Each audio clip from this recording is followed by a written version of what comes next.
गुरुपौर्णिमा निमित्त मारेगाव शहरातील साई मित्र परिवाराच्या वतीने बुधवारी सायंकाळी 6 वाजता जगन्नाथ बाबा देवस्थान परिसरातून भव्य मिरवणूक काढण्यात आली।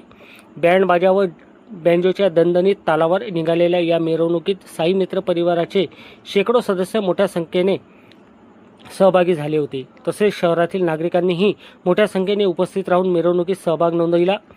ही मिरवणूक शहरातील मुख्य मार्गासह विविध प्रमुख मार्गावरून भक्तिमय वातावरणात पार पडली। जयघोष, ढोल ताशे व वाद्यांच्या गजरात संपूर्ण शहर भक्तिरसात न्हाऊन निघाले। मिरवणुकीदरम्यान कोणताही अनुचित प्रकार घडू नये यासाठी शहरातील प्रमुख चौकांमध्ये पोलिसांचा कडेकोट बंदोबस्त ठेवण्यात आला होता। शांतता व सुव्यवस्था राखत मिरवणूक उत्साहपूर्ण वातावरणात संपन्न झाली।